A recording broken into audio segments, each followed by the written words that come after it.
बच्चों, कैसे हैं आप लोग। आशा करती हूँ कि आप सभी अच्छे होंगे। बच्चों, शुरू करते हैं आज का अध्याय डॉक्टर मुत्तुलक्ष्मी रेड्डी। ये एक जीवन परिचय है जो डॉक्टर मुत्तुलक्ष्मी रेड्डी के बारे में है।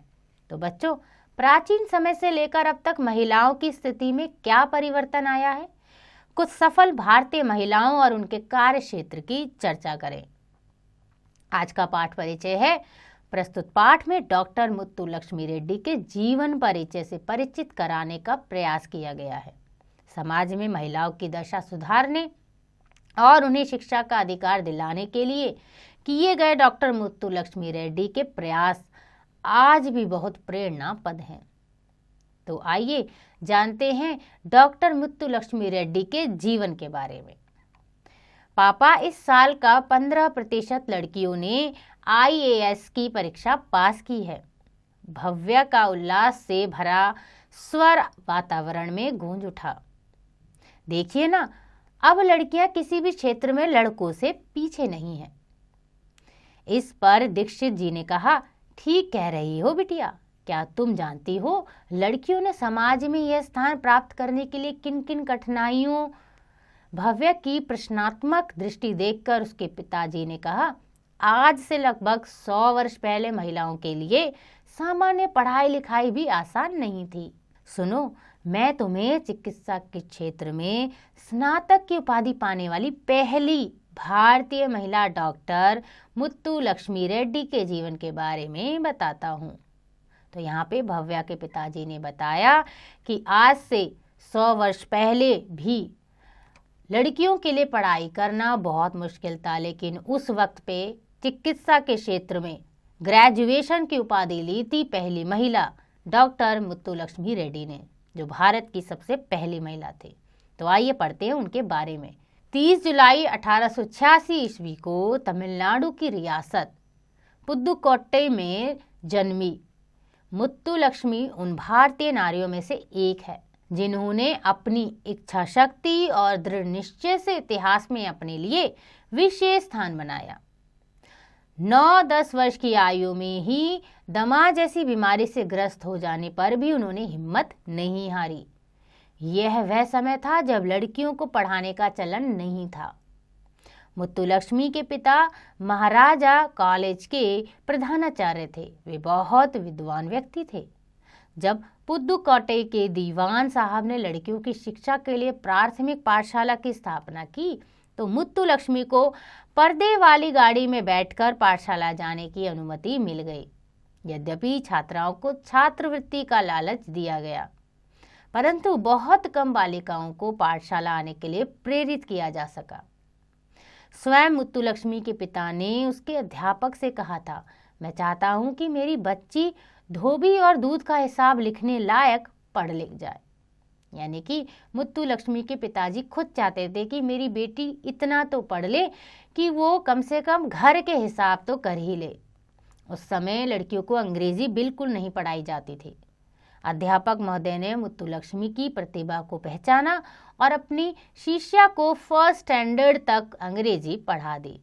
मुत्तुलक्ष्मी के पिता दृढ़ चरित्र, अनुशासन प्रिय होने के साथ ही स्वतंत्र विचारों के व्यक्ति थे, यानी वो बहुत खुला सोचते थे।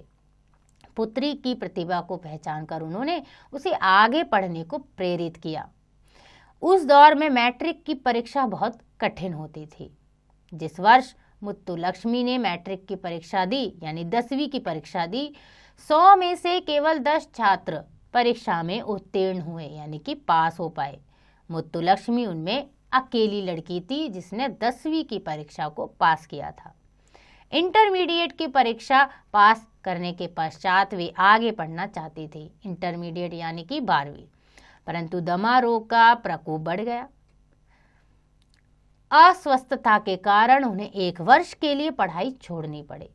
वर्ष 1907 में पुदुकोट्टई के राजा ने मद्रास मेडिकल कॉलेज में मुत्तु को प्रवेश दिलवाने के लिए न केवल संतुष्टि की बल्कि आर्थिक सहायता देने का आश्वासन भी दिया।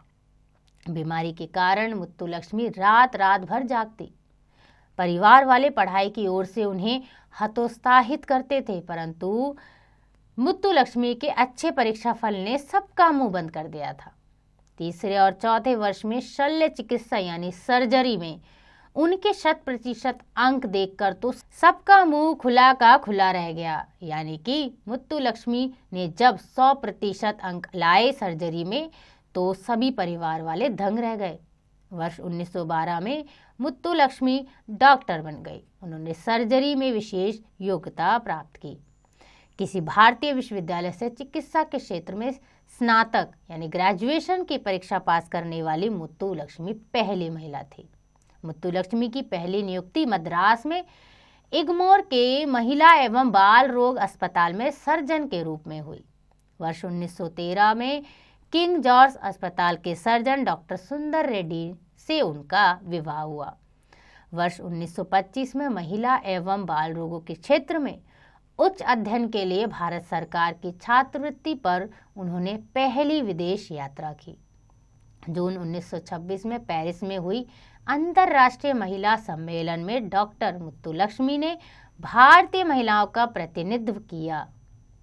उसी वर्ष स्वदेश लौटकर वे मद्रास विधान परिषद की सदस्य निर्वाचित हुई। भारत में विधानसभा में इनसे पहले कोई महिला सदस्य नहीं थी। यानी कि विधानसभा के जगह पर भी कोई भी महिला ऐसी नहीं थी जिन्हें सदस्य बनाया गया हो। इसीलिए रेड्डी जो है, लक्ष्मी रेड्डी सबसे पहली महिला थी जो विधान परिषद की सदस्य बनी। डॉक्टर मुत्तुलक्ष्मी विधान परिषद की वाइस प्रेसिडेंट बनने वाली विश्व की पहली महिला थी। वर्ष 1927 में भारत का प्रथम बाल चिकित्सालय खोलने का श्रेय भी डॉक्टर मुत्तुलक्ष्मी को जाता है। अब डॉक्टर मुत्तुलक्ष्मी ने चिकित्सा के साथ साथ सामाजिक गतिविधियों में भी भाग लेना शुरू कर दिया।